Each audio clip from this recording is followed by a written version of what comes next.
Hello बच्चों, कैसे हैं आप? आई होप सो सब ठीक ठाक होगा। चलिए जी, सो बच्चे क्लास स्टार्ट करेंगे आज की। आज बच्चे हम स्टार्ट करेंगे सीए इंटर का ग्रुप 2 का एडवांस्ड अकाउंटिंग का new batch which is applicable for November 22 and May 23 exam. उसके आगे का हम प्लान नहीं करते क्योंकि वो कुछ ना कुछ चेंजेस होते रहते हैं स्टडी मटेरियल में। तो एटलीस्ट जिनका नवंबर 22 या मई 23 में अटेम्प्ट है उनके लिए ये बैच एप्लीकेबल होगा। सारी की सारी बातें आज हम इंट्रोडक्शन से रिलेटेड करेंगे कि क्या पेपर है, किस तरह का सिलेबस है, कैसे हमारा कोर्स चलेगा, बच्चों के मन में जो सवाल होते हैं, जो कोर्स परचेज़ करने से पहले बच्चे के मन में सवाल आते हैं, उन सारे क्वेश्चंस का जवाब आज आपको इस वीडियो के ज़रिए मिलने वाला है। क्लियर है? और बाकी हम कुछ इंट्रोडक्शन की चर्चा भी आज करेंगे। नया बैच स्टार्ट कर रहे हैं। आज तारीख क्या है? आज तारीख है 29 मई 2022। तो आज अभी ग्रुप 2 का लास्ट पेपर ही है। नहीं, कल है एफएम का पेपर, कल है। अभी पेपर हुआ नहीं एफएम का। हम लोग क्योंकि ग्रुप 1 के पेपर हो चुके हैं इसलिए 1 जून से आपका ग्रुप 2 स्टार्ट होना ज़रूरी है अगर हमें समय पे सिलेबस कंप्लीट करने होते हैं तो। पहले कुछ बातें करते हैं कि किस तरीके से हमारा ये कोर्स चलेगा। सर, सबसे पहला सवाल होता है कि नंबर ऑफ लेक्चर्स कितने होंगे। बच्चे, ये तकरीबन आपके 100 to 110 लेक्चर्स का कोर्स है और हर लेक्चर की ऑन एन एवरेज ड्यूरेशन होगी 1.5 घंटे की, 1.5 आवर्स। 1.5 घंटे की एवरेज ड्यूरेशन बोल रहा हूँ, मतलब ये भी हो सकता है कि कोई 1 घंटे का हो, तो ये भी हो सकता है कोई 2 घंटे का हो, ठीक है ना। ऑन एन एवरेज ड्यूरेशन जो हर क्लास की आएगी वो 1.5 घंटे की आएगी। तो 100 to 110 लेक्चर्स हम इस कोर्स के अंदर डिस्कस करेंगे। सर, ये कोर्स चलेगा कैसे? बच्चे, ये कोर्स हमारी एप्लीकेशन के ज़रिए चलेगा। सर, क्या नाम है एप्लीकेशन का? नाम है बच्चे सीए रिज। आप इस एप्लीकेशन को प्ले स्टोर से डाउनलोड कर सकते हैं, वहाँ ये कोर्स अवेलेबल रहेगा। तो सर, ये लैपटॉप पे भी चलता है? हाँ चलता है, पर लैपटॉप पे हमारी वेबसाइट के ज़रिए चलता है, वो सब्सक्राइब करने के बाद पॉसिबल होता है। फ़िलहाल एप्लीकेशन के ज़रिए सीए रिज एप्लीकेशन को डाउनलोड करके प्ले स्टोर से हम इस कोर्स को परचेज़ कर सकते हैं। सर, थोड़ा और बताइए कोर्स के बारे में। बच्चे देखो, ऐसे है कि हम क्या करेंगे, डेली 10 बजे के करीब अपनी एप्लीकेशन में 2 लेक्चर्स अपलोड करेंगे। सर, सारे का सारा कोर्स इकट्ठा ही दे दो? नहीं बच्चे, मैं जानबूझ के इकट्ठा नहीं देता। पता क्यों? क्योंकि फिर बच्चे ना लथार्जिक हो जाते हैं कि चल लेक्चर पढ़े हैं, लगा लेंगे, क्या दिक्कत है। इससे आपको एक रूटीन का फीलिंग आएगा कि हाँ, हमें डेली 2 लेक्चर्स लगाने हैं। सर, डेली एक ही अपलोड कर दो। बच्चे, करने को मैं एक भी कर दूं, पर कुछ बच्चे होते हैं जो जल्दी ख़त्म करना चाहते हैं, जिनके 2 ग्रुप्स होते हैं, उनको फिर एक दिन में 2 लेक्चर्स अटेंड करने होते हैं और वैसे भी 1.5 घंटे का लेक्चर है। 3 घंटे का लेक्चर लगाना कोई बड़ी बात नहीं होती। इसलिए मैं अपनी तरफ से रोज़ 2 लेक्चर 10 बजे ऐप पे अपलोड करूँगा, नेक्स्ट टू। और तकरीबन 50 से 60 दिनों के अंदर अंदर मैं ये सारे लेक्चर्स आपके लिए अपलोड कर दूँगा। सारे लेक्चर्स आपके लिए 50 to 60 डेज़, मतलब मेरी तरफ से ये कोर्स 2 महीने में ख़त्म हो जाएगा। अब आपकी इच्छा है कि 2 लेक्चर लगाने हैं या 1 लेक्चर लगाना है। आप 2 लेक्चर लगाना चाहते हैं, आप रोज़ 2 लगाइए। आप 1 लेक्चर लगाना चाहते हैं, आप रोज़ 1 लगाइए। पर एक बात का ध्यान रखिएगा, बिना होमवर्क कंप्लीट किए हुए आप नेक्स्ट लेक्चर पे नहीं जाएंगे। मैं हमेशा बोलता हूँ जो बच्चे 2 लेक्चर एक दिन में लगाना चाहते हैं, क्योंकि 2 रोज़ मिलेंगे सो 2 लगा सकते हैं, 3 तो कभी लगाने भी नहीं चाहिए, बिकॉज वो तो सिलेबस ख़त्म करने वाला काम होगा। सो 2 से ज़्यादा तो मैं कभी दूंगा ही नहीं, इस बात को समझ लो। सो जो बच्चे 2 लेक्चर लगाना चाहते हैं, बेस्ट होता है कि एक लेक्चर मॉर्निंग सेशन में लगाएं और दूसरा लेक्चर वो फिर इवनिंग सेशन में लगाएं, ताकि जो मॉर्निंग में लगाया उसका होमवर्क कर लें, फिर इवनिंग में लगाया रात को उसका होमवर्क करके मॉर्निंग में दोबारा सेशन लगाएं। और इकट्ठे 2 लेक्चर्स तो कभी भी नहीं लगाने चाहिए। और अगर कोई लेक्चर की ड्यूरेशन ज़्यादा है, कोई एक आधा लेक्चर 2-2.5 घंटे का भी है, तो उसमें फिर आपको एक दिन में एक ही लेक्चर लगाना चाहिए। सो मैं इकट्ठे लेक्चर्स नहीं देता। हाँ, जिसको इकट्ठे लेक्चर चाहिए, मान लो कोई कह नहीं जी मुझे तो इकट्ठे लेक्चर चाहिए, तो मई 22 का पूरा बैच अवेलेबल है ऐप पे, आप उसको सब्सक्राइब कर सकते हैं। तो सर वो नवंबर 22 के लिए चल जाएगा? 100% चलेगा, 100% चलेगा, बिकॉज मई 22 का सिलेबस और नवंबर 22 का जो सिलेबस है वो बिल्कुल सेम है। तो अगर किसी को इकट्ठे लेक्चर्स चाहिए तो वो मई 22 वाले बैच को सब्सक्राइब करे, उसको फिर सारे लेक्चर्स इकट्ठे मिल जाएंगे, बिकॉज उसमें तो इवन रिवीजन लेक्चर्स भी हैं, उसमें तो सब कुछ अपलोडेड है, सारा कुछ कंप्लीट कोर्स वो ऑलरेडी अपलोडेड है मई 22 के बैच वाला। ये नया स्टार्ट होगा नवंबर 22 के लिए। समझ आ गई बात किस तरीके से काम करना है? सो डेली लेक्चर 10 बजे के करीब 2 लेक्चर्स हम अपलोड करेंगे। आप एक लेक्चर मॉर्निंग में लगाइए, होमवर्क करिए, फिर एक लेक्चर इवनिंग में लगाइए। और अगर 2 ज़्यादा लगते हैं तो एक ही लेक्चर लगाइए। मान लो आपका एक ही ग्रुप है तो फिर आपको किस चीज़ की जल्दी है? आप 3 महीने में ख़त्म कर लीजिए, 2 महीने में क्यों करना है? अगले पेपर तो अब नवंबर में ही होंगे ना, सो 2 महीने में क्यों करना है? आप आराम से ख़त्म करिए। समझ आ गई बात? तो इस बात का ध्यान रखिएगा कि किस तरीके से आपने कोर्स करना है ये पूरा। Okay sir, what about the queries? आप कोर्स में क्वेरीज कैसे लेते हैं? बच्चे क्वेरीज आप व्हाट्सएप मैसेज जब मर्जी कर सकते हैं, कोई दिक्कत नहीं है। बट अगर क्वेरीज ज़्यादा हैं तो हम डेली कॉल पे भी क्वेरीज लेते हैं। 2 टाइम हमने रखे हुए हैं, 4 से 5 बजे तक हम क्वेरीज लेते हैं फ़ोन पे, और रात से 8 से 9 बजे तक। ऐसे बीच में कॉल करोगे तो मैं तो क्लासेस में बिज़ी होता हूँ, तो मेरे लिए वो कॉल उठाना मुश्किल हो जाएगा। इस टाइम के दौरान मेरे पास मटेरियल भी अवेलेबल होता है, सारे सोर्स होते हैं, क्योंकि मैं क्वेरीज लेने ही बैठा होता हूँ। सो ये 2 टाइमिंग्स हमने क्वेरीज के लिए रखे हुए हैं। वैसे तो क्वेरीज आती नहीं हैं, क्यों नहीं आती मैं अभी बताता हूँ, क्योंकि मेरा एक्सपीरियंस रहा है, बहुत कम बच्चों को बहुत कम क्वेरीज आज तक पूछी हैं। क्यों ऐसा है? मैं ये नहीं कि बहुत अच्छा पढ़ा देते हैं, पढ़ाते तो होंगे ही अच्छा, और भी एक कारण है कि क्वेरीज कम क्यों आती हैं, वो मैं अभी बताता हूँ। सो क्वेरीज के लिए 2 साधन हैं। आप कॉल पे पूछ सकते हैं, व्हाट्सएप मैसेज के ज़रिए तो आप जब मर्जी पूछ सकते हैं, मैं जब भी फ्री होऊंगा आपको रिप्लाई करके जवाब दे दूंगा। क्लियर हो गई बात? तो इस तरीके से क्वेरीज का सिलसिला चलेगा। सर बुक्स का क्या करना है? बुक्स कौन सी दोगे? अभी मैं कोर्स पे नहीं आ रहा, अभी मैं पहले बता रहा हूँ कि कोर्स चलेगा कैसे।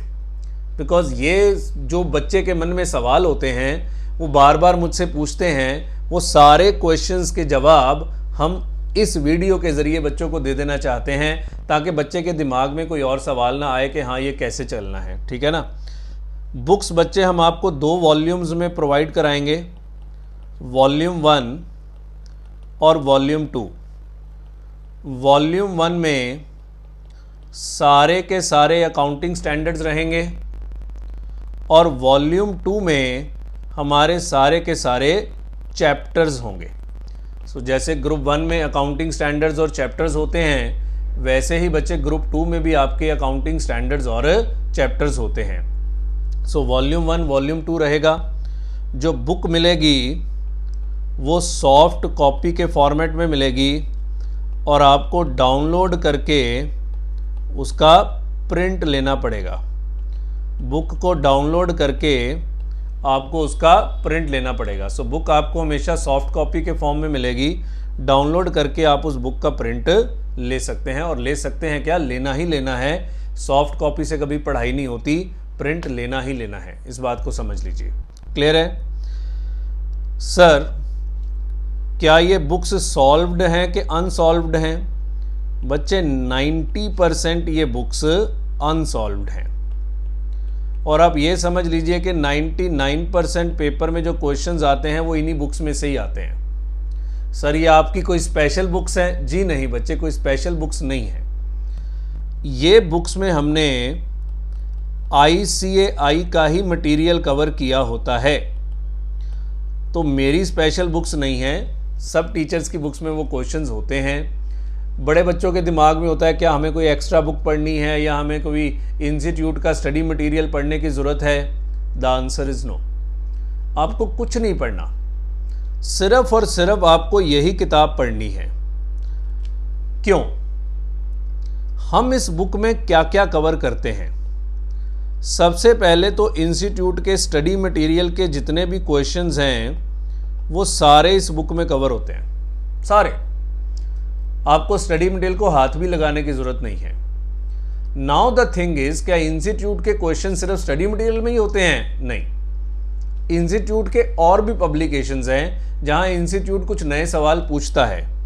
जैसे कि आपको पता है इंस्टीट्यूट हर एग्जाम से पहले RTP निकालता है, तो उस RTP में भी कई बार कुछ न्यू सम्स रहते हैं। तो जो RTP में न्यू सम्स होते हैं वो भी हम अपनी बुक्स में कवर करते हैं। RTP के सारे सम नहीं कवर करते, बिकॉज 80 to 90% सम्स जो RTP में होते हैं वो रेपिटिशन ही होती है।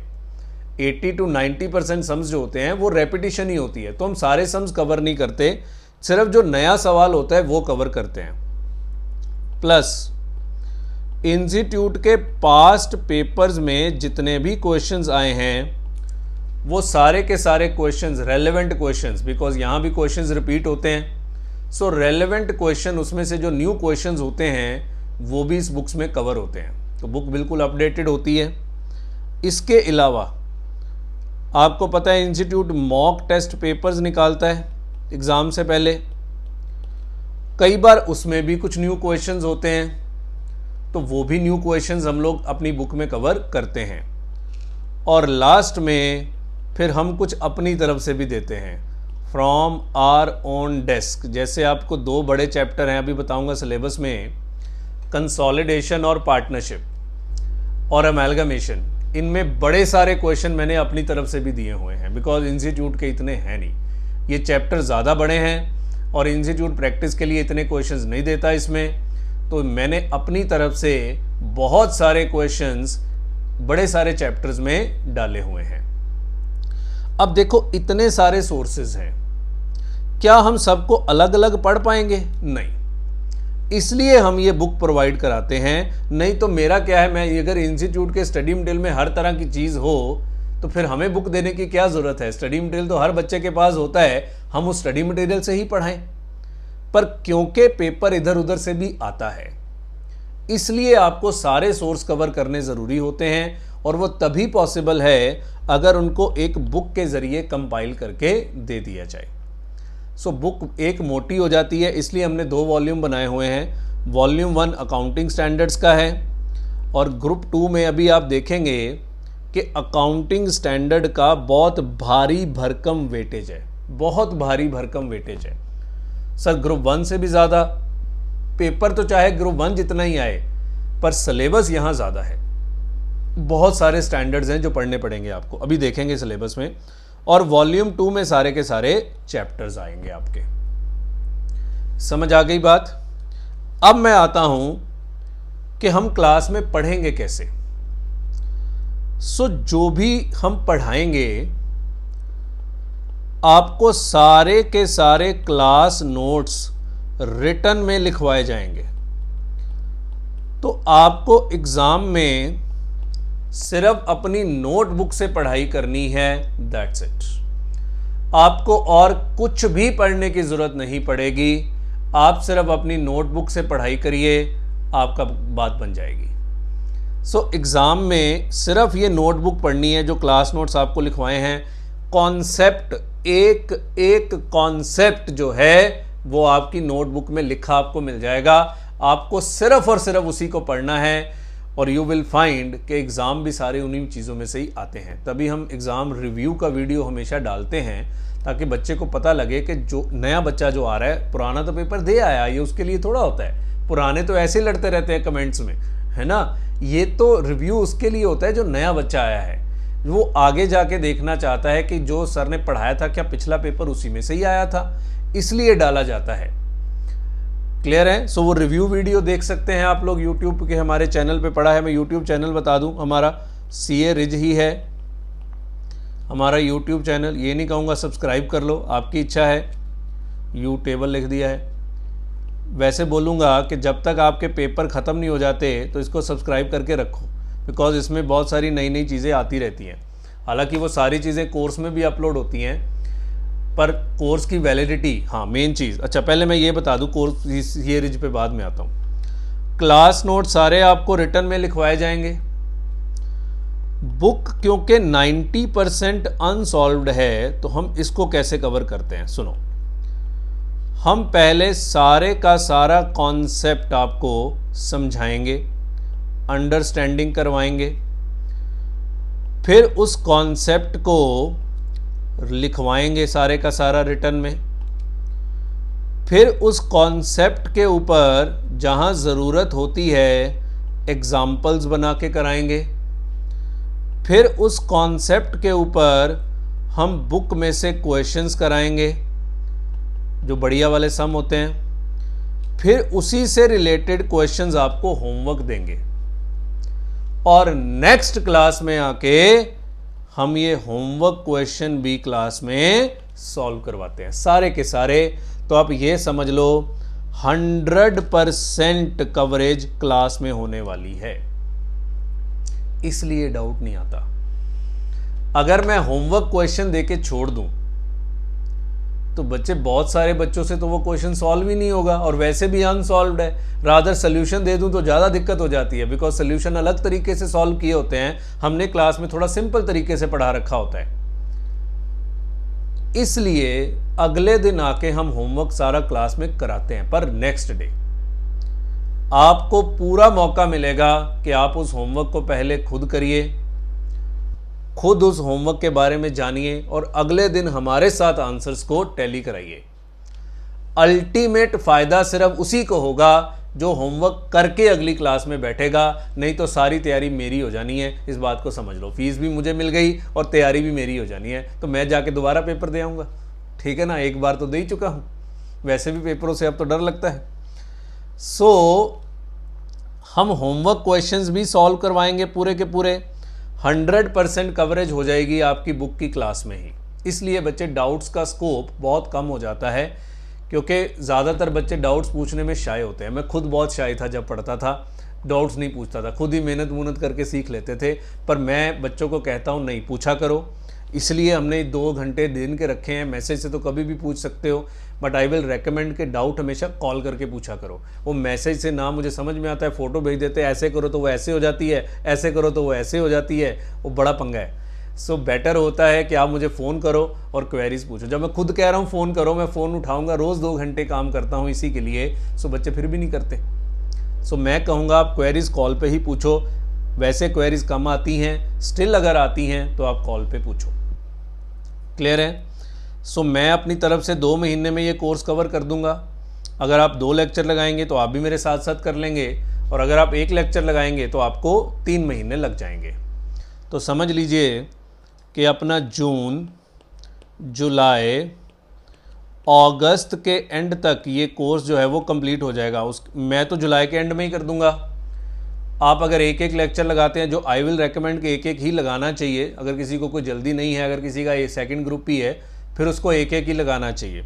पर चलो मान के चलो कि 1-1 लेक्चर रोज़ का लगाए, 3 महीने लग गए, अगस्त एंड तक हम इसको ख़त्म कर देंगे। 15 अगस्त के बाद हम रिवीजन वीडियोस अपलोड करना स्टार्ट कर देंगे। तो कोर्स की 2 बार तैयारी होगी, रिवीजन वीडियोस अपलोड होंगे, और रिवीजन वीडियोस में सारे के सारे कॉन्सेप्ट तो दोबारा समझाए ही जाएंगे, प्लस आपको एक और क्वेश्चंस का हैंड आउट मिलेगा, एक्स्ट्रा प्रैक्टिस। रिवीजन वीडियोस में भी हम क्वेश्चंस करेंगे, क्योंकि कल्ले कॉन्सेप्ट से कई बार बात याद नहीं आती। तो रिवीजन वीडियोस में भी हम क्वेश्चंस कराएंगे, जहां आपको क्वेश्चंस की और प्रैक्टिस, क्योंकि जब आप क्वेश्चन मेरे साथ दोबारा कर लोगे, सारा कोर्स रिव्यू होके आपके सामने आ जाएगा। समझ में आ गई बात? तो उसके बाद हम रिवीजन वीडियोस लगे आएंगे और फिर हम कंडक्ट करेंगे आपकी क्या, टेस्ट सीरीज। हालांकि आजकल टेस्ट का रुझान ही बहुत कम हो गया है, जब तक बच्चा एक बार फेल नहीं होता वो टेस्ट ही नहीं देने आता। बट स्टिल मैं आपको रेकमेंड करता हूं कि 15 सितंबर तक सारा सिलेबस रिवाइज करके उसके बाद आपको टेस्ट देने चाहिए। टेस्ट का क्या शेड्यूल हो गया है वही तो हम तभी अनाउंस करेंगे जब हमारी टेस्ट सीरीज़ आएगी। 15 सितंबर के बाद हम फिर टेस्ट ही लेते हैं। 15 सितंबर तक हम तैयार हो जाएंगे पूरा।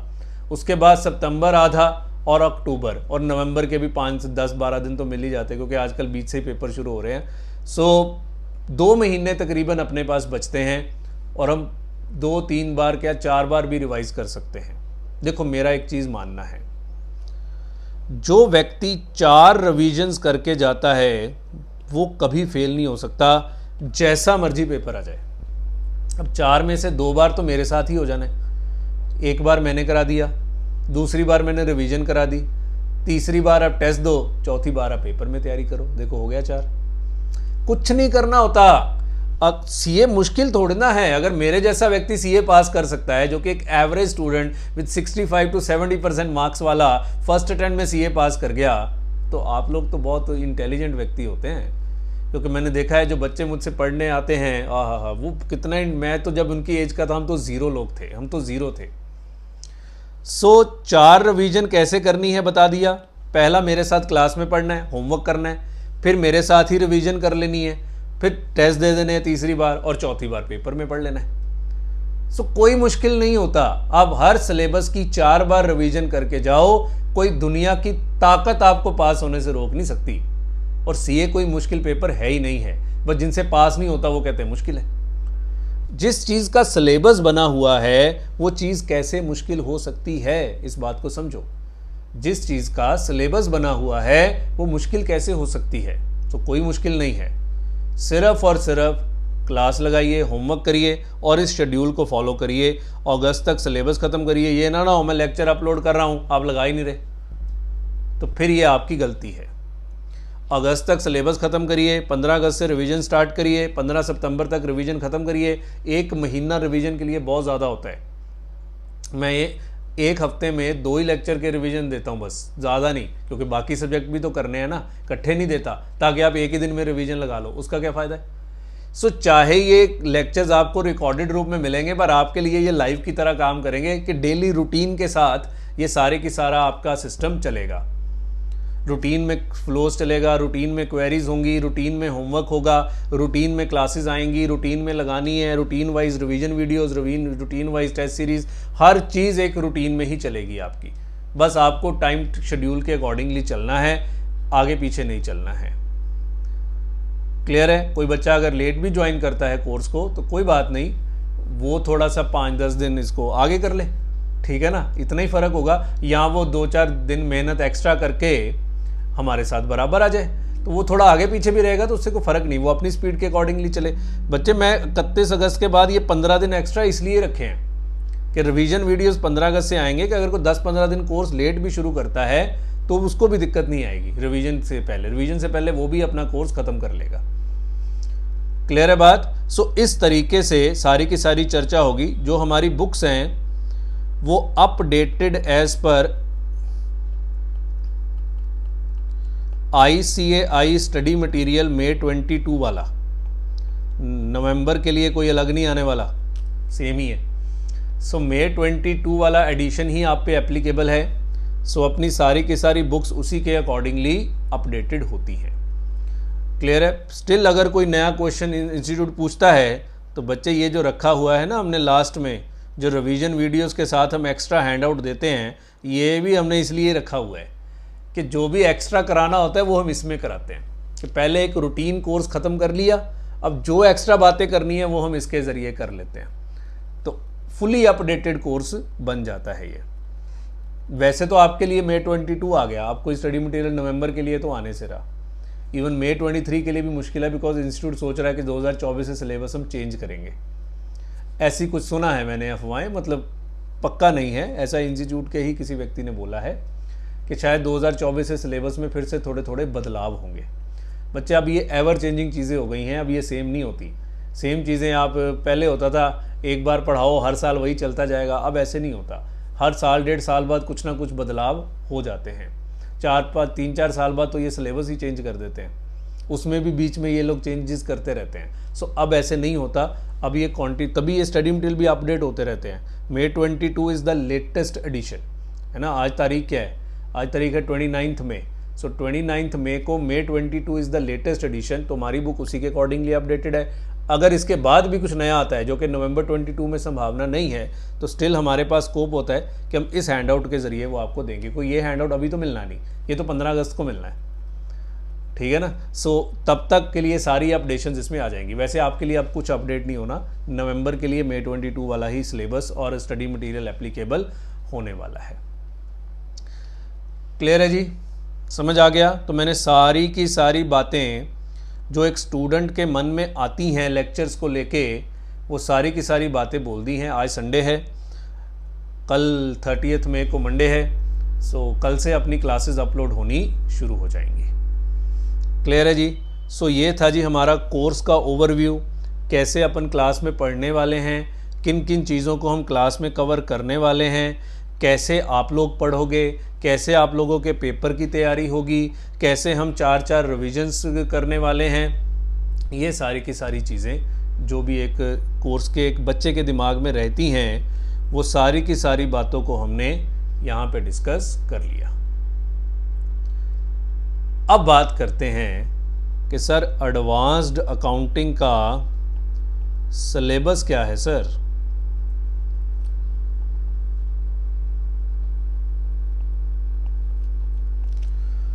चलिए जी, सो अब आप लिखेंगे, चाहे बाद में लिख लीजिए। सो एक बार बच्चे सिलेबस लिस्ट आउट कर देते हैं, ज़रूरी होता है कि पता होना चाहिए कि कौन कौन से टॉपिक्स पढ़ने हैं, ताकि आप लास्ट में कोइंसाइड करा सकें कि हाँ सर ने सारे टॉपिक्स पढ़ाए हैं या नहीं पढ़ाए हैं। तो सिलेबस है, आज तारीख है 29 मई 2022, उसके अकॉर्डिंगली सिलेबस बोल रहा हूँ, बिकॉज कल को क्या चेंज हो जाए क्या पता, है ना। सो फिलहाल वैसे बोल रहा हूँ, नवंबर के लिए कुछ नहीं होता, क्योंकि 6 महीने पहले के चेंजेस अप्लीकेबल होते हैं और आपके तो 6 महीने से भी कम बचे हैं, ठीक है ना। सो कोई दिक्कत नहीं है। सिलेबस में हमेशा की तरह 2 चीज़ें हैं। पहले हैं आपके अकाउंटिंग स्टैंडर्ड्स, बाद में लिखिए, पहले देख लीजिए। दूसरे हैं आपके चैप्टर्स। तो मैं आपको लिखने का मौका पूरा दूंगा। मैं हमेशा लिख के बोलता हूँ पॉज करके लिखिए, क्योंकि हर बच्चे की लिखने की स्पीड अलग है। मेरी यहाँ लिखने की स्पीड अलग है, कोई मेरी स्पीड को मैच कर पाएगा, कोई नहीं कर पाएगा। और जब मैं समझा के लिखवा रहा होता हूँ फिर तो कभी भी नहीं लिखना होता, क्योंकि फिर तो पहले समझना होता है। क्वेश्चन मैं सॉल्व करवा रहा हूँ, आप साथ साथ लिख रहे हैं, उसका क्या फ़ायदा। जब भी मैं क्वेश्चन सॉल्व करा रहा हूँ साथ साथ कभी नहीं लिखना, हमेशा बाद में लिखें, क्योंकि मैं हमेशा आपको फुल व्यू दूंगा और पॉज करके दूंगा कि आप वीडियो पॉज करिए लिखिए, वीडियो पॉज करिए लिखिए। सो लिखने की कोई टेंशन नहीं लेनी। आइए जी, कौन कौन से AS हैं? तो AS1, AS2, AS3 ये आप ग्रुप 1 में पढ़ लिए। तो AS4 यहाँ है, नाम नहीं लिख रहा, बहुत बड़े हैं, contingencies and events occurring after the balance sheet date. AS5 यहाँ है, accounting policy, accounting estimate, prior period items. 6 आपको पता है नहीं। AS7 यहाँ है, कंस्ट्रक्शन कॉन्ट्रैक्ट्स। 8 है नहीं। अच्छा, AS के बारे में आप लोग जानते हैं अब, है ना, ग्रुप 1 पढ़ के आए हैं। जो ग्रुप 1 नहीं पढ़ के आया, सीधा ग्रुप 2 कर रहा है, उसको अभी मैं इंट्रोडक्शन देने वाला हूँ, टेंशन ना लो। अभी मैं सिर्फ सिलेबस लिख रहा हूँ, ये ना कहना ये AS कहाँ से आ गए, सब पता लगेगा कहाँ से आ गए। सो AS7 के बाद AS9 है, 10, 11, 12, 13 ये ग्रुप 1 में है। AS14 यहाँ पे है, 15 आपके सिलेबस में नहीं है, 16 ग्रुप 1 में है। AS17 यहाँ है, AS18 यहाँ है, AS19 यहाँ है, यहाँ से AS ज़्यादा हैं। AS20 यहाँ है, 21 नहीं है सिलेबस में, 22 यहाँ है, 23 नहीं है, 24 यहाँ है, 25 सिलेबस में नहीं है, 26 यहाँ है, और उसके बाद AS29। ग्रुप 1 में थोड़े से AS थे, ये पता नहीं शायद 13 अकाउंटिंग स्टैंडर्ड्स हैं, देखा जरा कितने हैं। हाँ, 13 अकाउंटिंग स्टैंडर्ड्स। ग्रुप 1 में 13 थोड़ा थे सिलेबस में, और ये सब इसमें से थ्योरी वाले भरे पड़े हैं। स्टूडेंट्स हेट थ्योरी, और इसमें बहुत ज़्यादा स्टैंडर्ड थ्योरी के हैं, तो फिक्र ना करो, हम थ्योरी को भी प्रैक्टिकल की तरह ही पढ़ते हैं। सो चैप्टर्स में हमें कौन कौन से चैप्टर्स करने हैं? सबसे पहले हमें करना है advanced partnership accounts, advanced partnership accounts. दूसरा consolidation of financial statements, consolidation of financial statements. Next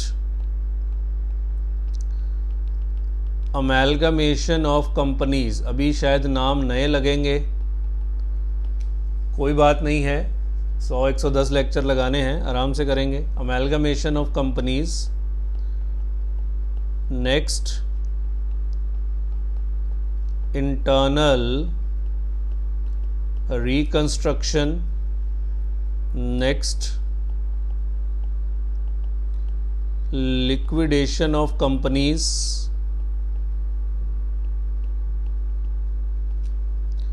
next buyback of shares। next employee stock options।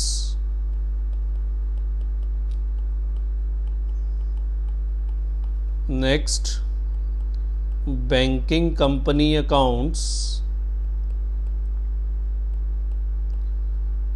banking company accounts। और last non banking finance companies, NBFCs जिसको बोलते हैं, non banking finance companies. लो जी, सो ये सारे के सारे chapters हैं जी जो आपके कोर्स का पार्ट है। लिखिए अब इसको जल्दी।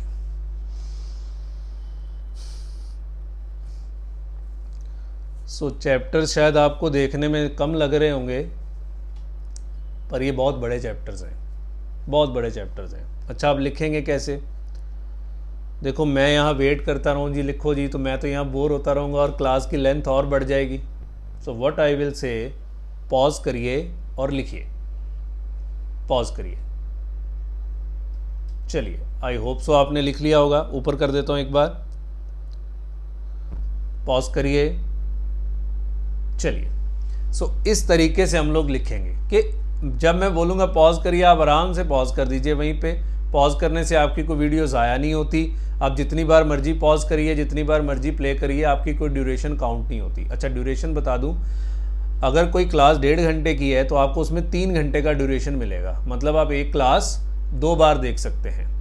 सो अगर कोई 1.5 घंटे की क्लास है, सो आपको 3 घंटे का ड्यूरेशन उसमें मिल जाएगा। आप एक क्लास मैक्सिमम 2 बार आप देख सकते हैं। और बिलीव मी, एक बार भी नहीं देखी जाती ना, ये कौन सी कोई एंटरटेनमेंट मूवी होती है? एक ही बार में समझ आ जाता है, सब बच्चे एक ही बार देखते हैं। 2 बार इसलिए होता है, कई बार क्या होता है कि आपका कोई एक्स्ट्रा, आपको कोई बात नहीं समझ में आई, कोई मुश्किल कॉन्सेप्ट है, आप दोबारा देखना चाहते हैं तो आप देख सकते हैं। अदरवाइज़ आपको ये टेंशन नहीं लेनी कि मुझे भूल गया तो मैं जाके क्लास दोबारा देख लूँ। उसके लिए रिवीजन आएंगी ना, उसमें सब याद आ जाएगा। क्लास दोबारा देखने में पता कितना समय जाएगा। सो क्लास दोबारा देखने के चक्कर में नहीं पढ़ना, वो रिवीजन वीडियोस के ज़रिए ही कवर करने हैं। ठीक है, सो वैसे तो एक बार ही देखी जाती है, बट स्टिल हम डबल व्यूज़ देते हैं ताकि आप एक क्लास को 2 बार देख सकें। क्लियर हो गई बात? समझ आ गया? सो ये था जी आपका सिलेबस। आई होप सो आपने सारा लिख लिया होगा। अब मैं थोड़ा सा बता दूं कि इसमें हाईली कॉन्सेंट्रेशन है फ्यू चैप्टर्स पे। जैसे आप समझ लीजिए कि टोटल में से 25 से 30 नंबर का पेपर तो अकाउंटिंग स्टैंडर्ड से ही आता है। आपको पता है, अगर ग्रुप 1 के पेपर दिए हैं, नहीं दिए तो मैं अभी पेपर का पैटर्न बताऊंगा कि पहला क्वेश्चन कंपलसरी अकाउंटिंग स्टैंडर्ड्स का ही होता है 20 नंबर का, और लास्ट में भी अकाउंटिंग स्टैंडर्ड्स के 1-2 क्वेश्चंस होते हैं।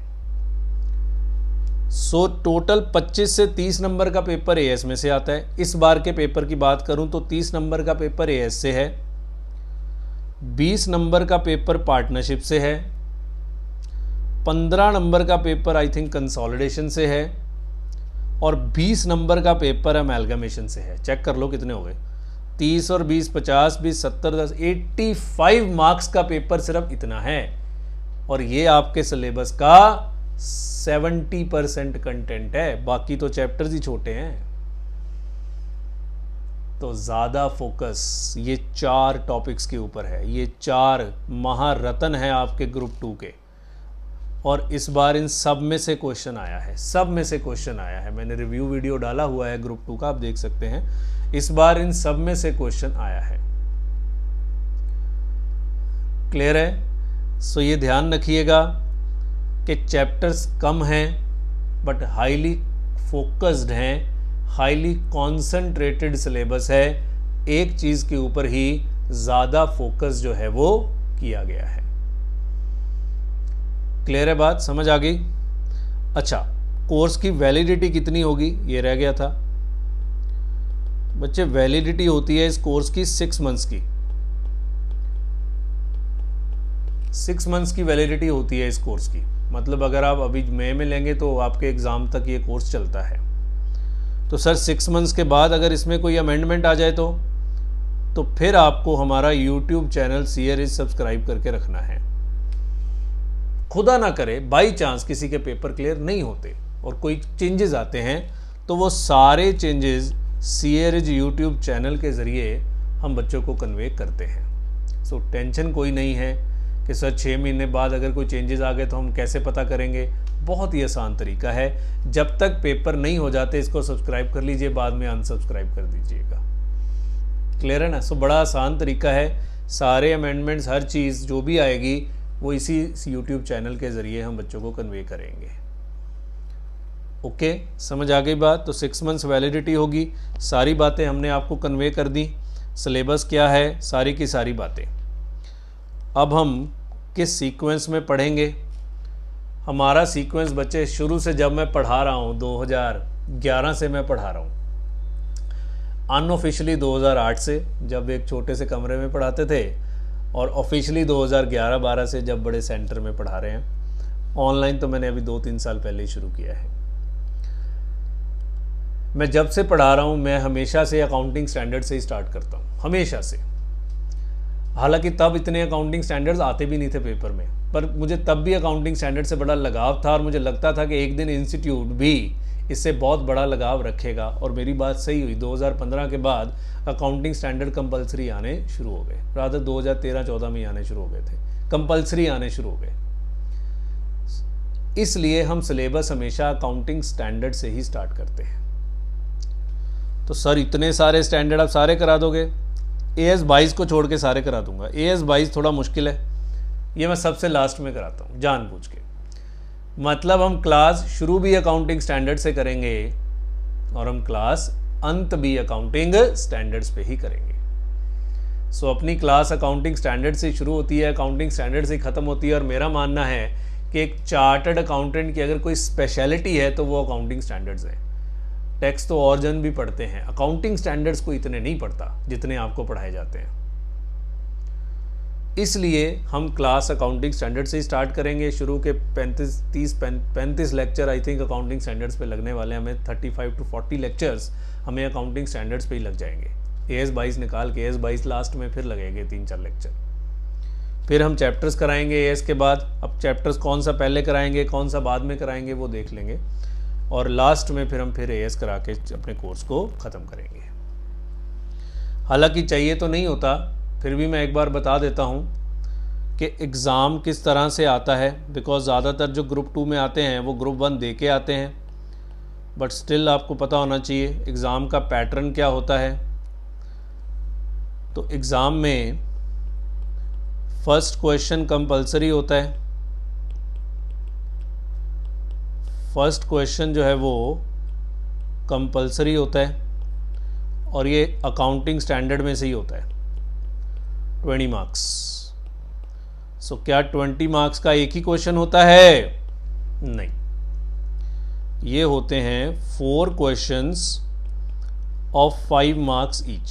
ये लिखना नहीं है क्योंकि ज़्यादातर जिन्होंने ग्रुप 1 दिया है उनको पता है, सेम ही फॉर्मेट है। रिमेनिंग 5 क्वेश्चंस आते हैं।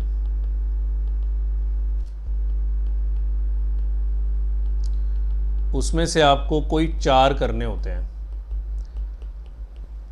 20 मार्क्स। तो सर ये 20 मार्क्स का एक ही आता है। अब ये इंस्टीट्यूट की मर्जी है। जैसे इस बार के पेपर में एक क्वेश्चन 20 मार्क्स का आया, एक 15 मार्क्स का आया, फिर कई 8-8 4 भी आए, कई 10-10 भी आए, और लास्ट क्वेश्चन जो होता है वो 5-5 नंबर के 4 होते हैं। तो ये इंस्टीट्यूट की मर्जी है, but accounting is the only paper जिसमें 20 नंबर का क्वेश्चन आ जाता है। बाकी पेपर्स में बहुत कम चांस होते हैं कि 20 मार्क्स का एक ही क्वेश्चन पूछ लिया जाए, पर accounting is the only paper जिसमें 20 नंबर का क्वेश्चन आ जाता है। सो यहाँ हाई प्रोबेबिलिटी होती है कि 20 मार्क्स का क्वेश्चन आ सकता है। क्लियर है जी बात? सो इस तरह से एग्ज़ाम का पैटर्न रहता है, इसमें कोई बदलाव नहीं है। सिमिलर पैटर्न आपका नवंबर 22 में भी रहेगा। ओके है जी। सो दैट्स इट अबाउट कि किस तरीके से अपना कार्यक्रम चलेगा, किस तरीके से हम पढ़ेंगे, किस तरीके से हम आगे बढ़ेंगे। ठीक है। फॉर्मली अकाउंटिंग स्टैंडर्ड स्टार्ट कराने से पहले हम एक बार अकाउंटिंग स्टैंडर्ड्स की इंट्रोडक्शन ले लेते हैं। हालांकि अकाउंटिंग स्टैंडर्ड्स की इंट्रोडक्शन हम ग्रुप 1 में बहुत डिटेल में देते हैं, क्योंकि एक्चुअली ये वहाँ सिलेबस में है। Introduction to accounting standards and Ind AS की इंट्रोडक्शन भी आपने ली हुई है। ग्रुप 2 के सिलेबस में नहीं है। क्यों? क्योंकि बार बार लेके क्या करना है, बार बार इंट्रोडक्शन लेके क्या करना है। इंस्टीट्यूट मान के चलता है कि जो ग्रुप 2 में आया है वो ग्रुप 1 से ही आया है, बट स्टिल मेरा मानना है कि एक बार मैं ओवरव्यू दे देता हूँ इंट्रोडक्शन टू अकाउंटिंग स्टैंडर्ड्स के ऊपर। लिखवाऊंगा नहीं फॉर्मली। अगर तो आप हमसे पढ़े हैं ग्रुप 1 तो हमने ग्रुप 1 में लिखवाया है, नहीं भी पढ़े तो यूट्यूब पे इंट्रोडक्शन टू अकाउंटिंग स्टैंडर्ड्स का फुल वीडियो पड़ा हुआ है ग्रुप 1 का, आप उसको देख सकते हैं अगर आपने नहीं पढ़ा हुआ तो। मैं इंट्रोडक्शन दे रहा हूँ, ये मैं नहीं लिखवाऊंगा फॉर्मली, क्योंकि ये ग्रुप 2 के सिलेबस का पार्ट नहीं है। 2 चीज़ें हैं जो ग्रुप 1 से आपको पढ़नी होती हैं। पहला, इंट्रोडक्शन टू स्टैंडर्ड, क्वेश्चन नहीं आता। दूसरा होता है शेड्यूल 3, और शेड्यूल 3 तो बैलेंस शीट का फॉर्मेट है, और बैलेंस शीट तो यहाँ भी बनानी है, और यहाँ तो बनानी ही बैलेंस शीट्स है। कितने, हर चैप्टर में बैलेंस शीट है, खास करके जो बड़े बड़े चैप्टर्स मैंने लिखे हैं। सो 2 चीज़ें ग्रुप 1 से रेलेवेंट है बस। एक इंट्रोडक्शन जिसका मैं ओवरव्यू देने जा रहा हूँ, पर फॉर्मली नहीं लिखवाऊंगा। जो हमारे स्टूडेंट्स हैं उन्होंने लिखा हुआ है, जो हमारे स्टूडेंट नहीं हैं, सिर्फ ग्रुप 2 पढ़ रहे हैं हमसे, वो जाके यूट्यूब से ये वीडियो देख सकते हैं, इंट्रोडक्शन टू अकाउंटिंग स्टैंडर्ड्स। पर अगर उन्होंने भी किया हुआ है चाहे किसी भी टीचर से, तो ठीक ही किया हुआ है, कोई दिक्कत नहीं है। क्लियर है? चलिए जी। सो अब हम स्टार्ट करते हैं इंट्रोडक्शन टू अकाउंटिंग स्टैंडर्ड। ये बस समझ लो कि थोड़ा सा भूमिका बनाने के लिए हम बोलते हैं कि सीधा अकाउंटिंग स्टैंडर्ड 19 से क्या स्टार्ट करना, और वैसे भी पहला दिन होता है तो पहली क्लास तो चलो ठीक है ना। अच्छा, पहली 5-6 क्लासेस आपको डेमो वीडियोस के रूप में भी मिल जाएंगी, एप्लीकेशन पे अनलॉक्ड मिल जाएंगी। सो आप तसल्ली करके अच्छे से फिर कोर्स ले सकते हैं। सो पहली 5-6 क्लासेस आपको डेमो वीडियोस के रूप में मिल जाएंगी। चलिए जी, क्या होते हैं जी अकाउंटिंग स्टैंडर्ड? फॉर्मली अपनी पढ़ाई स्टार्ट कर रहे हैं। क्या होते हैं अकाउंटिंग स्टैंडर्ड्स? बच्चे देखो, अकाउंटिंग से रिलेटेड आपने कुछ नहीं लिखना। आप समझ लो आप सत्संग में आए हैं, आपने सिर्फ सुनना है। आंखें बंद करके प्रभु का ध्यान करिए और सुनते चले जाइए। अकाउंटिंग में जितनी भी प्रॉब्लम्स आती हैं, उन सारी प्रॉब्लम्स का समाधान कहाँ लिखा है? अकाउंटिंग स्टैंडर्ड्स में। जैसे कहते हैं कि एक इंसान के जीवन में अगर कोई समस्या आ जाए, उस समस्या का समाधान गीता सार में मिल जाता है। भगवान श्री कृष्ण ने जो गीता कही थी उसमें हर समस्या का समाधान है। सो हमारी अकाउंटिंग से रिलेटेड समस्याओं का समाधान कहाँ है? अकाउंटिंग स्टैंडर्ड्स में। यस, डेप्रिसिएशन लगानी है, AS 10 के पास चले जाओ। कैश फ्लो स्टेटमेंट बनानी है, AS 3 के पास चले जाओ। इंटरेस्ट का ट्रीटमेंट सीखना है, AS 16 के पास चले जाओ। Exchange difference, exchange gain, exchange loss का ट्रीटमेंट समझ नहीं आ रहा, AS 11 के पास चले जाओ। इन्वेंट्री का ट्रीटमेंट समझ नहीं आ रहा, AS 2 के पास चले जाओ। फिक्स्ड एसेट्स पीपीई की अकाउंटिंग कैसे करनी है, AS10 के पास चले जाओ। सर ऐसे करके क्या हर टॉपिक पे अकाउंटिंग स्टैंडर्ड है? देखो जितने मशहूर टॉपिक्स हैं उस पर तो है, पर बहुत सारे टॉपिक्स अभी ऐसे भी हैं जिस पे अकाउंटिंग स्टैंडर्ड नहीं बना हुआ। उसके लिए आपको पता है अब इंड AS आ गए हैं, अकाउंटिंग स्टैंडर्ड्स तो बहुत जल्दी इतिहास हो जाएंगे। अब इंड AS का इंट्रोडक्शन नहीं पढ़ाऊंगा, वो मेरे किसी काम का नहीं है, वो ग्रुप 1 के सिलेबस में था, आपने वहाँ पढ़ लिया। अब इंड AS आ गए हैं तो अकाउंटिंग स्टैंडर्ड्स तो इतिहास हो जाएंगे थोड़े दिनों में। अच्छा, ये अकाउंटिंग स्टैंडर्ड्स बनाता कौन है? ये बनाता है जी आपके देश में ICAI। ICAI has a body called Accounting Standard Board which issues the accounting standards. Till now, Accounting Standard Board has issued AS 1 to 29 except AS 6 और AS 8. So effectively कितने स्टैंडर्ड हैं? 27। टोटल 29 स्टैंडर्ड्स हैं, उसमें से भी AS 6 नहीं है, AS 8 नहीं है, तो इफेक्टिवली कितने स्टैंडर्ड्स हो गए हमारे पास? इफेक्टिवली हमारे पास 27 अकाउंटिंग स्टैंडर्ड्स हैं, जिसमें से आई थिंक 9 आपके ग्रुप 1 के सिलेबस में हैं, 13 आपके ग्रुप 2 के सिलेबस में हैं, 3-4 कहीं भी नहीं है। जैसे AS 15 कहीं भी नहीं है, AS 21, 23, 27, 25 ये कहीं भी नहीं है, ये आपके इसलिए AS 28, ये 5 स्टैंडर्ड आपके किसी भी सिलेबस का पार्ट नहीं है। सो एनी हाउ AS 6 और 8 कहाँ गया? 6 को ख़त्म करके AS 10 के साथ मर्ज कर दिया गया, उसका पुनर्जन्म हुआ, और 8 को ख़त्म करके AS 26 के साथ मर्ज कर दिया गया। सो ये मर्जर चलते रहते हैं। So effectively 27 accounting standards have been issued by the ICAI। हम हमेशा बोलते हैं कि अकाउंटिंग स्टैंडर्ड 4 ही मुद्दों से डील करते हैं, 5वां कोई मुद्दा नहीं होता जिससे AS डील करते हैं, 4 ही मुद्दे होते हैं। पहला रिकॉग्निशन, दूसरा मेजरमेंट, तीसरा प्रेजेंटेशन, और चौथे डिस्क्लोजर्स। रिकॉग्निशन, मेजरमेंट, प्रेजेंटेशन और डिस्क्लोजर्स, 4 ही मुद्दे होते हैं जिससे अकाउंटिंग स्टैंडर्ड्स जो हैं वो डील करते हैं। What is recognition? क्या क्या बुक्स में रिकॉर्ड करना है और क्या क्या रिकॉर्ड नहीं करना है, रिकॉग्निशन है ना। जैसे PPE, कब PPE को बुक्स में रिकॉर्ड करना है और कब PPE को बुक्स में रिकॉर्ड नहीं करना है, दिस इज कॉल्ड रिकॉग्निशन। पढ़ते हो ना रिकॉग्निशन क्राइटेरिया। मेजरमेंट होता है कि किस वैल्यू पे रिकॉर्ड करना है, ये सब हमने किया हुआ है ग्रुप 1 में। मेजरमेंट होता है किस वैल्यू पे रिकॉर्ड करना है। प्रेजेंटेशन होता है कैसे रिकॉर्ड करना है, इसको एसेट दिखाना है, लाइबिलिटी दिखाना है। अब अगर लाइबिलिटी दिखाना है तो करंट लाइबिलिटी दिखाना है कि नॉन करंट लाइबिलिटी दिखाना है, प्रेजेंट कैसे करना है, और लास्ट में इसके रिगार्डिंग डिस्क्लोजर्स क्या देने हैं, नोट्स टू अकाउंट्स में। याद है ना आपको, हर अकाउंटिंग स्टैंडर्ड का अंत कहाँ पे होता है? डिस्क्लोजर्स के साथ ही होता है। कोई भी अकाउंटिंग स्टैंडर्ड आ जाए उसका अंत जो होता है वो डिस्क्लोजर्स के साथ ही होता है। सो 4 ही चीज़ें होती हैं जिससे एक AS डील करते हैं, recognition, measurement, presentation and disclosures. Clear है? अब कुछ भी पढ़ लीजिए अकाउंटिंग स्टैंडर्ड में, तो जहाँ तो आप रिकॉग्निशन पढ़ रहे होंगे या मेजरमेंट पढ़ रहे होंगे या प्रेजेंटेशन पढ़ रहे होंगे या डिस्क्लोजर्स पढ़ रहे होंगे, इसके अलावा AS में कुछ नहीं होता। नाउ द क्वेश्चन इज कि ये AS लगाता कौन है, जिस पे हमने मेन चर्चा ग्रुप 1 में करी थी कि एप्लीकेबिलिटी ऑफ अकाउंटिंग स्टैंडर्ड। क्या जब भी बुक्स बनती हैं तो क्या अकाउंटिंग स्टैंडर्ड लगते हैं? The answer is no. Accounting standards की एप्लीकेबिलिटी के लिए एंटिटीज को 2 हिस्सों में बांटा गया है। पहले होते हैं कंपनीज और दूसरे होते हैं नॉन कंपनीज।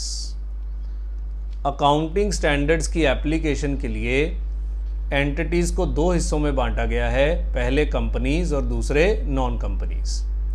सो हम आपको ये समझाएंगे कि कंपनीज पे एएस लगते हैं या नहीं लगते हैं, और फिर नॉन कंपनीज पे एएस लगते हैं या नहीं लगते हैं।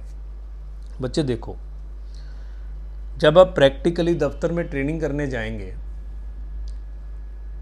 तो ज़्यादातर जो बुक्स ऑफ अकाउंट्स बनती है ना, वो इनकम टैक्स के पॉइंट ऑफ व्यू से बनती है, वो ये एएस के पॉइंट ऑफ व्यू से बनती ही नहीं है।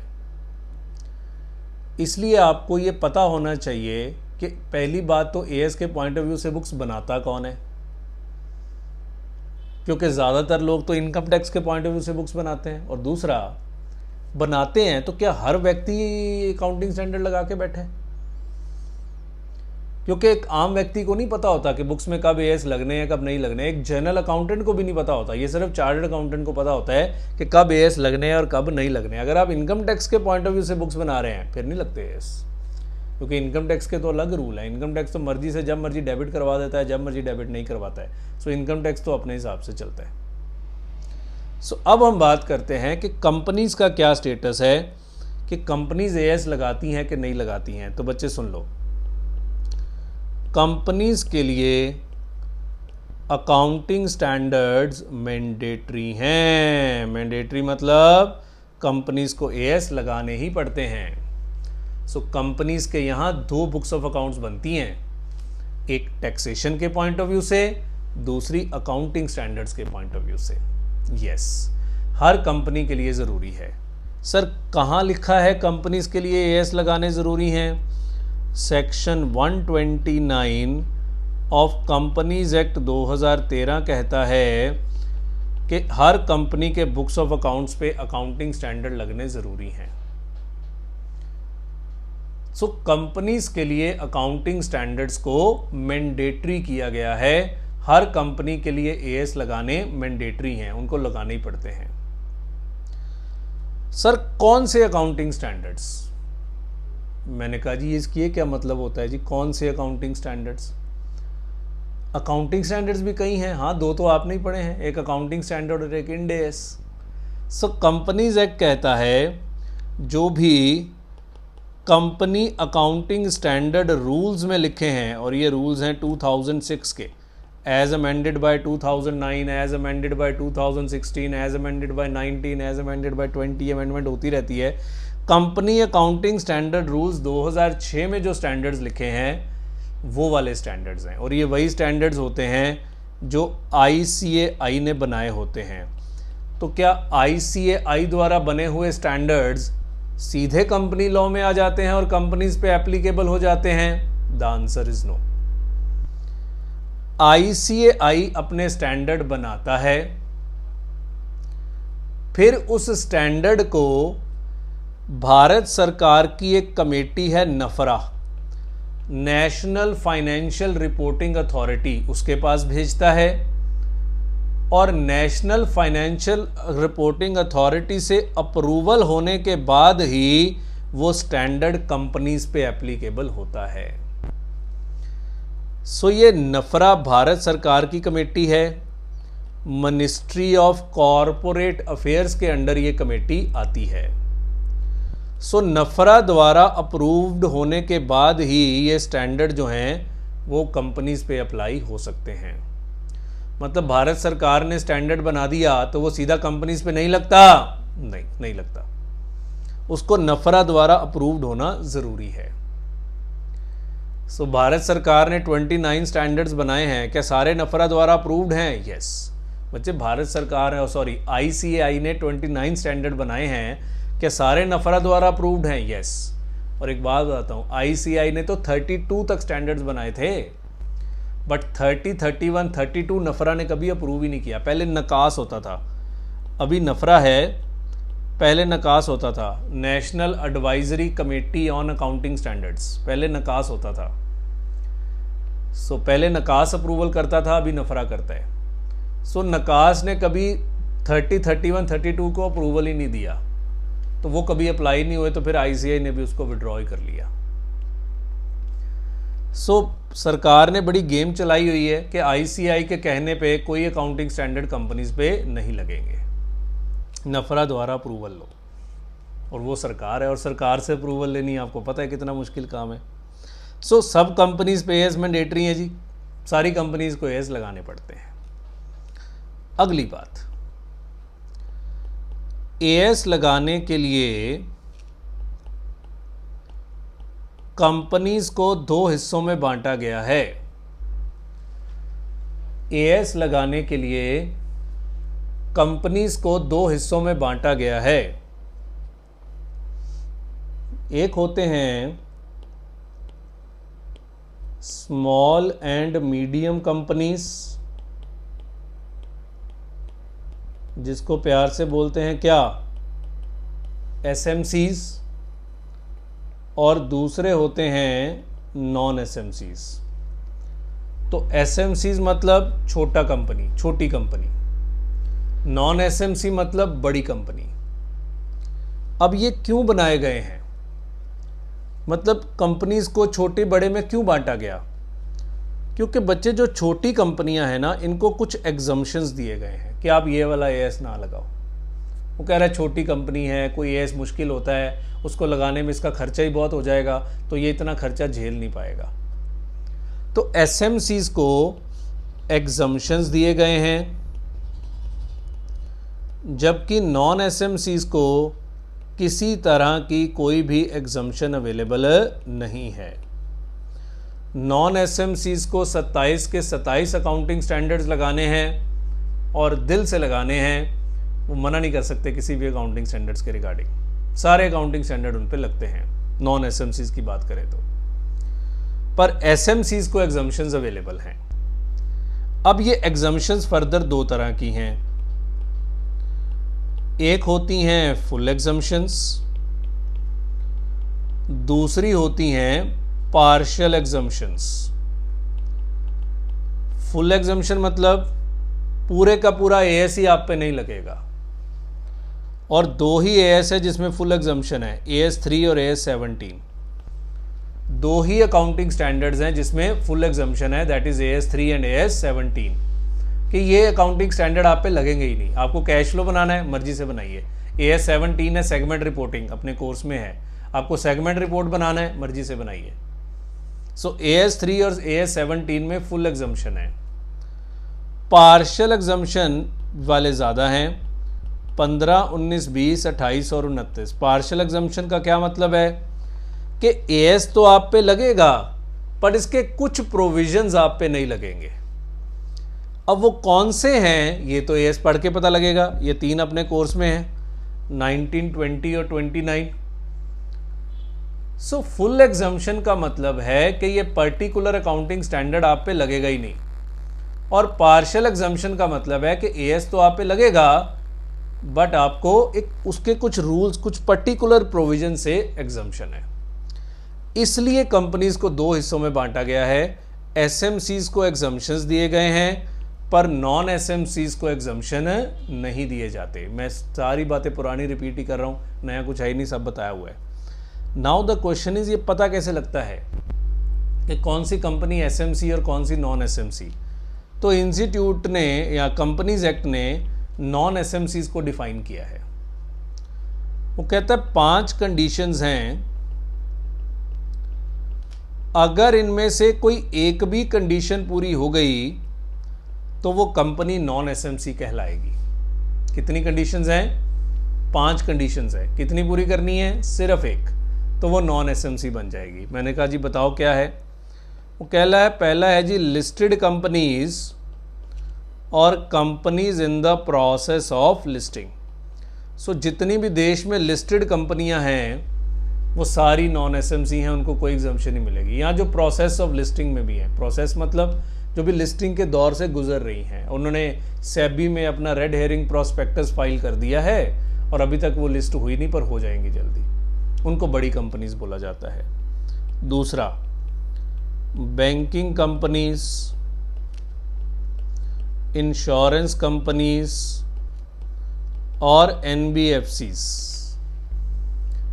एसबीआई, बैंक ऑफ बड़ौदा, ये सारे लिस्टेड है। आईसीआईसीआई बैंक, एक्सिस बैंक, ये सब के सब बड़ी कंपनियां, इंश्योरेंस कंपनियां, मैक्स इंश्योरेंस, आईसीआईसीआई प्रूडेंशियल, ये सारे के सारे non SMC. NBFC, non banking finance companies, जैसे HDFC is NBFC, India bull housing finance, है ना, कैनरा, कैनफिन होम्स, बड़े सारे हैं, बहुत सारे हैं, मतलब एंडलेस हैं, बजाज फाइनेंस, बजाज फिनसर्व, बहुत सारे हैं। सो ये सब नॉन एसएमसी हैं।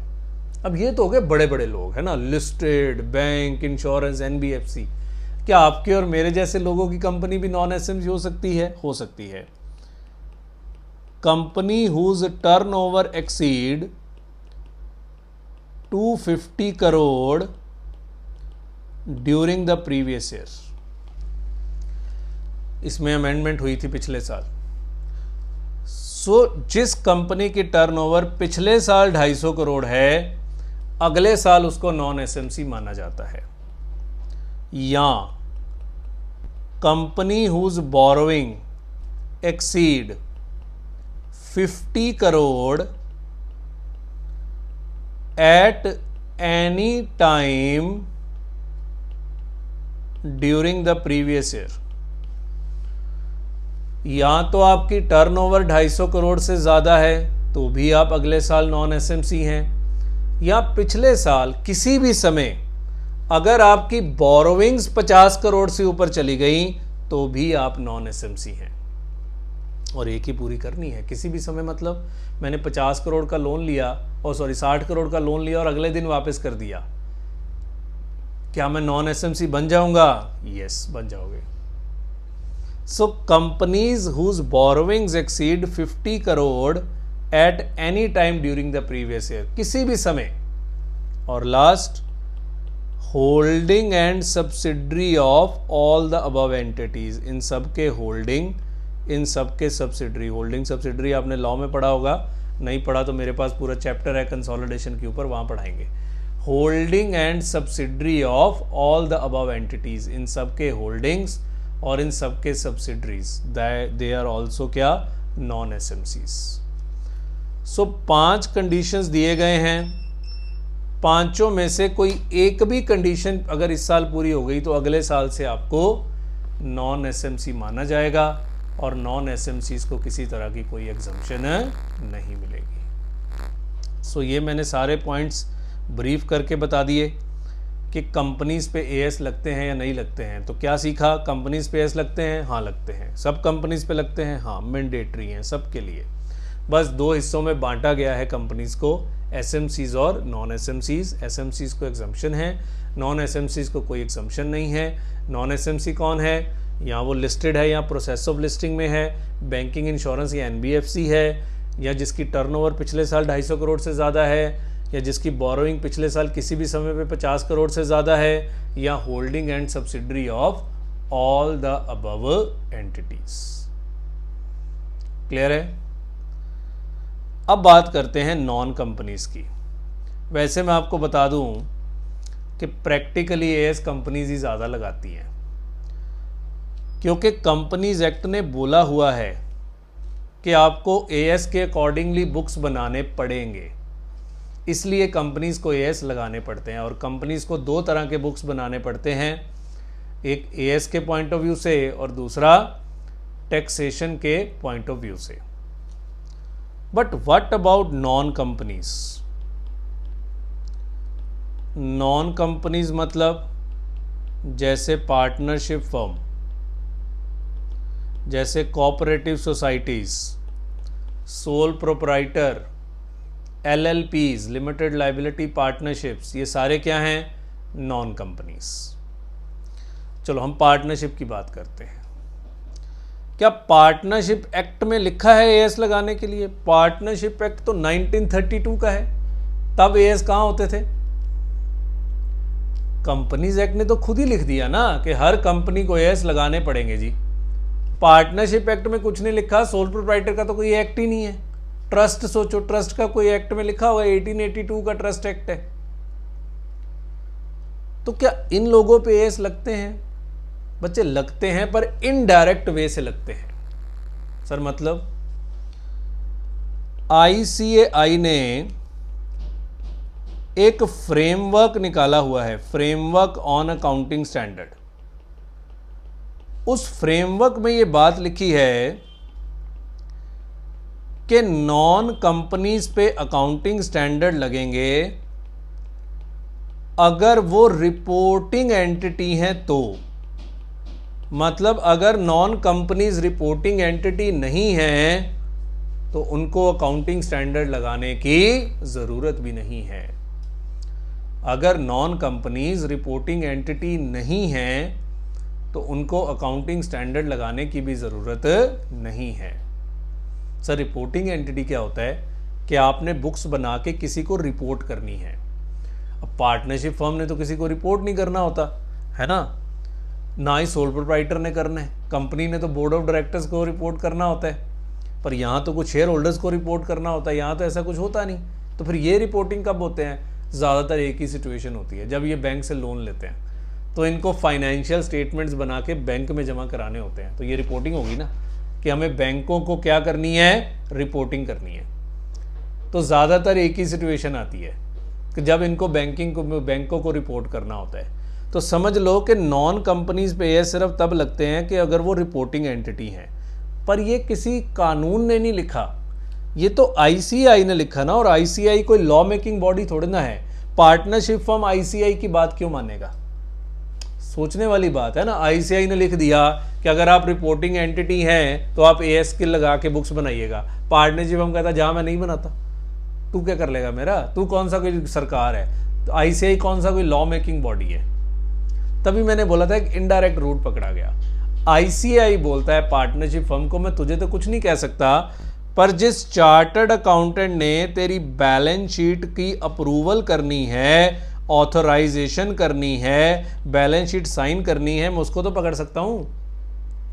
तो आईसीआई ने बोला, हे चार्टर्ड अकाउंटेंट, ये तेरी जिम्मेवारी है कि अगर ये रिपोर्टिंग एंटिटी है तो तू बैलेंस शीट पे तभी अप्रूवल देगा, तभी साइन करेगा अगर वो बैलेंस शीट किसके अकॉर्डिंगली बनी है? अकाउंटिंग स्टैंडर्ड्स के अकॉर्डिंगली बनी है। तो नॉन कंपनीज पे एएस लगाने की जिम्मेवारी किसके ऊपर है? चार्टर्ड अकाउंटेंट्स के ऊपर है। तो क्या चार्टर्ड अकाउंटेंट्स अपनी जिम्मेवारी निभा रहे हैं? बस समझ लो जितनी नेता निभाते हैं उतनी को ही फिर चार्टर्ड अकाउंटेंट्स भी निभाते हैं। जवाब आपको मिल गया होगा, है ना। सो नॉन कंपनीज पे डायरेक्ट वे से एएस नहीं लगते, इनडायरेक्ट वे से एएस लगते हैं। चार्टर्ड अकाउंटेंट की जिम्मेवारी फिक्स कर दी गई कि आपकी जिम्मेवारी है ये सुनिश्चित करना कि नॉन कंपनीज पे एएस लगे हों, पर सिर्फ तब अगर वो रिपोर्टिंग एंटिटीज हैं। सबके मन में सवाल होता है क्या ट्रस्ट पे भी एएस लगते हैं? बिल्कुल लगते हैं।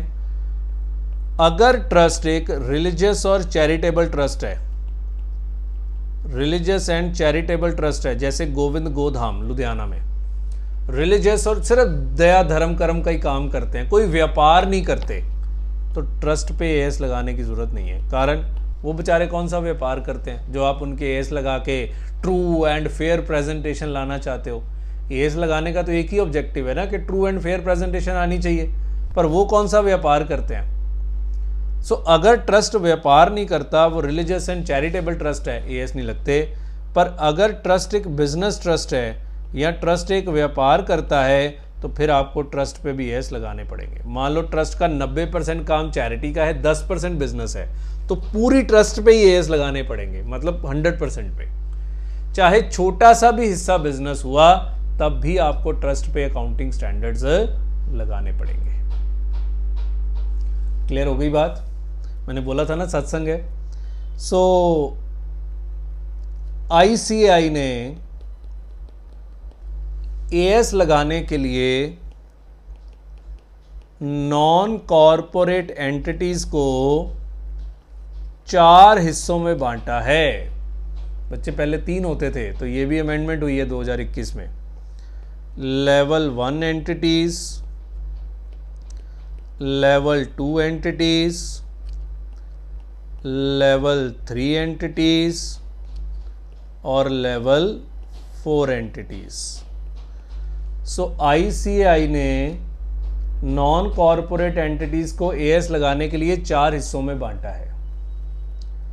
पहले मैं बता दूं आपको, ये अच्छा कारण वही है लेवल 1 को किसी तरह की कोई एग्जम्पशन नहीं मिलती, लेवल 2, लेवल 3, लेवल 4 को एग्जम्पशंस मिलती हैं। कंपनीज को कितने हिस्सों में बांटा गया था?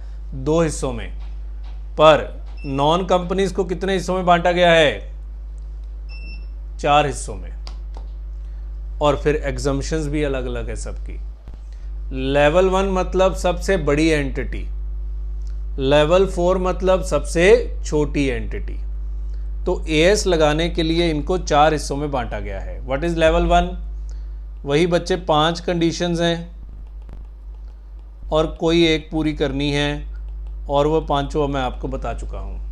पहला, लिस्टेड एंटिटीज़ और entities in the process of listing, banking, insurance और NBFCs, entity whose turnover exceed 250 crore during the previous year, entity whose borrowing exceed 50 crore during the previous year, और holding and subsidiary of all the above entities. तो जो 5 condition non एसएमसीज की थी, वही 5 conditions किसकी हैं? Level 1 entities की भी हैं। पर वहां तो हम कह देते थे कि अगर ये नॉन एसएमसी नहीं है तो ये एसएमसी है ना? वहां तो हम ये बोल देते थे। यहां ऐसा नहीं है, यहां ऐसा नहीं है, क्योंकि यहां लेवल 1 के बाद लेवल 2, 3, 4 है। अब लेवल 2 कैसे बनेगा? तो ये ध्यान से सुनना। लेवल 2 वो एंटिटी है जिसकी turnover more than 50 crore up to 250 crore है। पिछले साल 50 करोड़ से ज़्यादा 250 करोड़ तक है, और जिसकी बोरोइंग 10 करोड़ से ज़्यादा 50 करोड़ तक है ड्यूरिंग द प्रीवियस ईयर, वो लेवल 2 है। ये लिमिट्स भी चेंज हो गए थे 2021 में, पहले ये लिमिट्स कुछ और होते थे। लेवल 3 कौन है? जिसकी टर्नओवर 10 करोड़ से ज़्यादा अप टू 50 करोड़ तक है, और जिसकी बोरोइंग 2 करोड़ से ज़्यादा अप टू 10 करोड़ तक है। ये सब ग्रुप 1 में पड़ा हुआ है। जिसकी बोरोइंग्स 2 करोड़ से ज़्यादा अप टू 10 करोड़ तक है। और लेवल 4 कौन है? जो लेवल 1 भी नहीं है, लेवल 2 भी नहीं है, लेवल 3 भी नहीं है। सो लेवल 1 वो जिसकी टर्नओवर 250 करोड़ से ज़्यादा है, लेवल 2 और जिसकी बोरोइंग 50 करोड़ से ज़्यादा है। लेवल 2 जिसकी टर्नओवर 50 करोड़ से ज़्यादा अप टू 250 है, बिकॉज 250 से ऊपर तो वो लेवल 1 में चला जाएगा ना। जिसकी बोरोइंग 10 करोड़ से ज़्यादा अप टू 50 है। लेवल 3 जिसकी टर्नओवर 10 करोड़ से ज़्यादा अप टू 50 करोड़ है, बोरोइंग 2 करोड़ से ज़्यादा अप टू 10 करोड़ है। नाउ द क्वेश्चन इज, इनको एग्जम्पशंस क्या क्या मिलते हैं? मैंने कहा था ना मैं सिर्फ ब्रीफ में बोल रहा हूँ, हालांकि मैंने सारा ही बोल दिया है। ब्रीफ की तो ऐसी की तैसी मैंने सारा ही बोल दिया है। लेवल 1 को किसी तरह की कोई एग्जम्पशन नहीं मिलती।